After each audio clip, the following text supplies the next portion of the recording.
આજે તમારી જોડે એવી રેસીપી શેર કરી રહી છું કે આપણે ક્યાંક બહારગામ જવાનું થાય અને આપણે કંઈક નાસ્તો જોડે લઈ જવાનું હોય તો એના માટે હું મેથી મસાલા પૂરી સાથે મસાલેદાર મરચાંની રેસીપી શેર કરી રહી છું કે આપણે ક્યાંય બહારગામ જઈએ ને તો આપણે એને ઇઝીલી કેરી કરી શકીએ.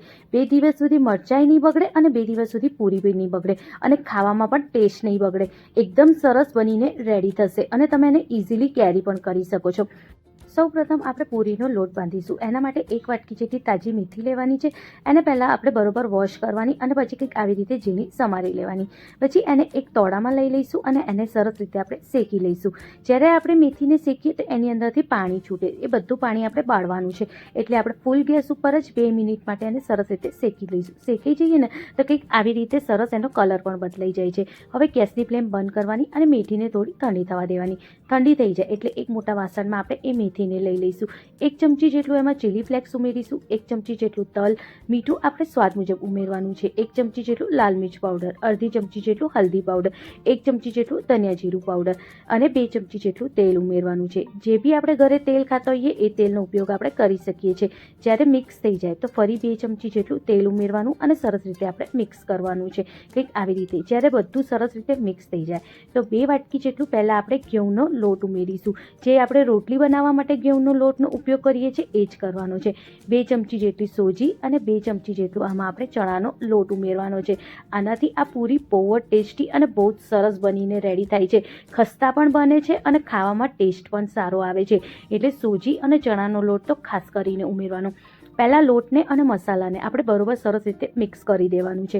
જ્યારે આપણે બરોબર સરસ રીતે મિક્સ કરી દઈએ ને પછી જ આપણે થોડું થોડું આવી રીતે પાણી ઉમેરતા જવાનું અને મસળીને એનો સરસ આપણે જેમ આપણે પૂરીનો લોટ બાંધતા હોઈએ એવો આપણે લોટ બાંધીને રેડી કરવાનું છે. પણ ખાસ કરીને ધ્યાન રાખવાનું, બહુ બધું સામટું પાણી નહીં નાખવાનું, થોડું થોડું નાખતા જવાનું અને મિક્સ કરતાં કંઈક આવી રીતે એક સરસ આપણે લોટ બાંધીને રેડી કરવાનું છે. મિક્સ કરતા જઈએ ને મસળતા જઈએ ને લોટ બાંધતા જઈએ ને તો બહુ જ સરસ લોટ બંધાય છે. અને જો કંઈક આવી રીતે પૂરીનો લોટ બંધાઈને આપણો રેડી થઈ જાય છે. હવે આની ઉપર પહેલાં આપણે થોડું તેલ લગાવી દઈશું. ચારે બાજુ સરસ રીતે તેલ લગાવવાનું છે જેથી જે આપણો જ્યારે સેટ કરવા લોટરીના લોટને મૂકીએ ને તો એ કોરો ના પડે. એટલે આવી રીતે પહેલાં આપણે સરસ તેલ લગાવી દઈશું અને ઢાંકીને 10 મિનિટ માટે સાઈડમાં મૂકી દઈશું. હવે આપણે અહીંયા મસાલેદાર મરચાં બનાવવાના છીએ. મેં અહીંયા 300 ગ્રામ જેટલા મરચાં લીધા છે. અત્યારે તો માર્કેટમાં બહુ સરસ મરચાં આવે છે અને જાતના મરચાં આવે છે. તમે અહીંયા કોઈ બી મરચાંનો ઉપયોગ કરી શકો છો. મેં અત્યારે જે અહીંયા આવી રીતે જાડા અને લાંબા મરચાં આવે છે ને એનો ઉપયોગ કર્યો છે. લાંબા મરચાં હોય તો આપણે એને આવી રીતે 3 કટકામાં કાપવાના છે. બહુ લાંબા મરચાં હોય તો 3 કટકા કરવાના અને આવી રીતના જે મીડિયમ સાઇઝના મરચાં હોય ને તો આપણે એના 2 જ કટકા કરવાના છે. બહુ નાની સાઇઝના આપણે કટકા નથી કરવાના. સહેજ આવી રીતે મોટા રહે ને મરચાં એવી જ રીતે આપણે એને કાપવાના છે. જો કંઈક આવી રીતે. હવે આપણે એનો એક મસાલો બનાવીશું જેનાથી આ જે મરચાં છે બહુ જ ટેસ્ટી બનીને રેડી થાય. એના માટે અડધી વાટકી જેટલી કાચી સિંગ લેવાની છે અને એને મીડિયમ ગેસ ઉપર સરસ રીતે શેકી લેવાનું છે જ્યાં સુધી એનું સરસ કલર ના બદલાય. 1/4 કપ જેટલું મેં અહીંયા નારિયેળની છીણ લીધી છે. મેં તાજા નારિયેળનો ઉપયોગ કર્યો છે. તમે સૂકવેલા નારિયેળનો ઉપયોગ પણ કરી શકો છો. નારિયેળની છીણને પણ આપણે બરોબર શેકવાની છે. એ જ્યારે શેકાઈ જાય તો 1 મોટી ચમચી જેટલું આપણે આખા દાણા લેવાના છે. આખા દાણાને પણ આપણે બધાની જોડે સરસ રીતે શેકવાનું. શેકાઈ જાય એટલે 2 મોટી ચમચી જેટલું વરિયાળી એડ કરવાની. એને પણ સરસ રીતે આપણે શેકવાનું છે. એ શેકાઈ જાય એટલે 2 મોટા ચમચા જેટલું મેં અહીંયા તલ લીધા છે. સફેદ તલનો ઉપયોગ કર્યો છે. એને પણ બધાની જોડે સરસ રીતે આપણે શેકી લેવાનું છે. બધાને સરસ રીતે શેકવાનું છે અને જ્યારે બધું સરસ રીતે શેકાઈ જાય તો ગેસની ફ્લેમ બંધ કરવાની અને બધાને સરસ રીતે ઠંડુ થવા દેવાનું. જ્યારે સરસ ઠંડુ થઈ જાય પછી જ આપણે મિક્સર જારમાં એને ક્રશ કરવાનું છે. એ પહેલાં નહીં.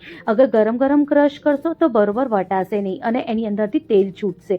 આપણે એને પ્લસ મોડ ઉપર વાટીશું. કંઈક આવી રીતે એકદમ પાવડર જેવું બનીને રેડી થાય અને સહેજ આખું રહે એવું જ આપણે એને વાટવાનું છે. એક પેનમાં આપણે 4 મોટા ચમચા એટલે અડધી વાટકી જેટલું આપણે તેલ લઈશું. એની અંદર થોડું આપણે હિંગ ઉમેરીશું. 1 ચમચી જેટલું રાઈ અને 1 ચમચી જેટલું આપણે જીરું ઉમેરવાનું છે. જીરાને અને રાઈને આપણે બરોબર શેકાવા દેવાનું. જ્યારે બધું શેકાઈ જાય પછી એમાં આપણે મરચાં ઉમેરવાના છે અને બરોબર બધાને સરસ રીતે મિક્સ કરીને 2 મિનિટ માટે મરચાંને તેલમાં આપણે શેકાવા દેવાનું છે. જ્યારે મરચાં તેલમાં શેકાશે તો એનું ઓટોમેટિકલી કલર બદલાઈ જાય. પછી એમાં અડધી ચમચી જેટલું હલ્દી પાવડર ઉમેરીશું અને સરસ રીતે મિક્સ કરી દઈશું અને 2 મિનિટ માટે ફરીથી આપણે એને શેકાવા દઈશું. 2 મિનિટ પછી આપણે આમાં મસાલા કરવાના છે. 1 ચમચી જેટલું મેં આમાં કશ્મીરી લાલ મિર્ચ પાવડરનો ઉપયોગ કર્યો છે, જેનાથી મરચાંનો કલર બહુ જ સરસ આવશે. 1 ચમચી જેટલું ધનિયા જીરું પાવડર, 1 ચમચી જેટલું અમચૂર પાવડર, મીઠું આપણે સ્વાદ મુજબ ઉમેરવાનું. હવે પહેલાં બધાને આપણે સરસ રીતે મિક્સ કરી દેવાનું. મિક્સ થઈ જાય તો 1 ચમચી જેટલી આપણે આમાં બુરું ખાંડ એડ કરીશું. બુરું ખાંડ એડ કરવાથી આ જે મરચાં છે એકદમ ચટપટા બનીને રેડી થાય છે. અગર તમે સહેજ ગળપણ ના ગમતી હોય તો તમે આમાં સ્કીપ પણ કરી શકો છો. હવે જે આપણે પાવડર ક્રશ કરીને મૂક્યો તો એ ઉમેરવાનું અને બધાને સરસ રીતે મિક્સ કરી દેવાનું. આ ફેરી ગેસની ફ્લેમ જે છે આપણે એકદમ મીડિયમ કરી દેવાની છે, કારણ કે ફૂલ ગેસ ઉપર કરીશું તો નીચે જે પાવડર ચોંટીને બળી જશે. એટલે આપણે એકદમ ધીમા તાપે એને સરસ રીતે મિક્સ કરતા જઈશું અને 2 મિનિટ માટે આપણે એને સરસ રીતે શેકી લેવાનું છે. 2 મિનિટ થઈ જાય એટલે જો કંઈક સરસ આપણે મસાલો પણ મરચાંની જોડે સરસ રીતે ચોંટી જાય છે. આપણે સહેજ બી પાણીનો ઉપયોગ નહીં કરવાનો, કંઈ નહીં, એમનેમ જ મસાલો મરચાંની ઉપર ચોંટી જશે. જો કેટલા સરસ મસાલેદાર મરચાં બનીને રેડી થઈ ગયા છે. હવે આપણે પૂરીનો લોટ પણ જોઈ લઈએ, જે આપણે સેટ કરવા મૂક્યો તો એ પણ એકદમ સરસ સેટ થઈ ગયો છે. હવે આપણે એના 2 ભાગ કરી દઈશું. 2 ભાગમાંથી આપણે એની સરસ આપણે પહેલાં આવી રીતે એના લુવા રેડી કરી દેવાના છે. નાની મોટી જે રીતની તમે પૂરી બનાવવા માંગતા હો એ રીતના તમે આમાં પૂરીના લુવા કટ કરીને આપણે રેડી કરી શકીએ છીએ, કંઈક આવી રીતે. બસ આવી જ રીતે આપણે પૂરીના લુવાને પહેલાં કટ કરીને અને એને આવી રીતે લુવા કરીને રેડી કરી દઈશું. એક લુવાને લઈ લઈશું અને જેમ આપણે પૂરી વણતા હોઈએ એવી જ રીતે આપણે પૂરી વણી લેવાની છે. બસ આવી જ રીતે. બહુ પતલી પૂરી નથી વણવાની કે બહુ જાડી પૂરી નથી વણવાની, એકદમ મીડિયમ સાઇઝની આપણે આવી રીતે પૂરી વણીને રેડી કરી દઈશું. આવી જ રીતે આપણે પહેલાં આપણે પૂરીને વણી લઈશું.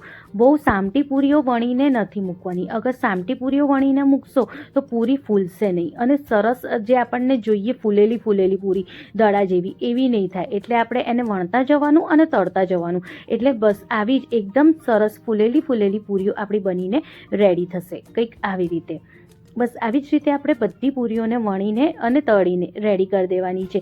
તમે એકદમ અગર એને સુકવવા મૂકશો ને, પૂરી પહેલાં વણશો અને પછી તળશો ને તો પૂરી ચપટી થઈ જશે અને એ ફૂલશે નહીં અને ખાવામાં ચપટી અને બહુ જાડી લાગશે. આવી રીતે ફૂલેલી પૂરી હશે ને તો ખાવામાં પણ બહુ જ ટેસ્ટી લાગશે. બસ આવી જ રીતે આપણે બધી ફૂલેલી પૂરીઓને રેડી કરી દેવાની છે. આને એકદમ ઠંડી થાય પછી તમે એને ડબ્બામાં ભરશો તો તમે આને 2 દિવસ સુધી આરામથી ખાઈ શકો છો. બહારગામ જવાના હો તો પણ તમે આ પૂરી અને મરચાં જોડે લઈ જઈ શકો છો. આ મરચાં તો તમે એમનેમ બી રોટલી હોય, ભાખરી હોય, પૂરી હોય કે પરાઠા હોય એની જોડે પણ ખાઈ શકો છો. આ મરચાં જે છે ને દાળ ભાત જોડે તો બહુ જ સારા લાગે છે. એકવાર દાળ ભાત જોડે પણ આ મરચાં ખાઈ જોજો. આને તમે અઠવાડિયા સુધી ફ્રીજમાં પણ રાખી શકો છો, બિલકુલ ખરાબ નહીં થાય અને ખાવામાં તો બહુ જ ટેસ્ટી.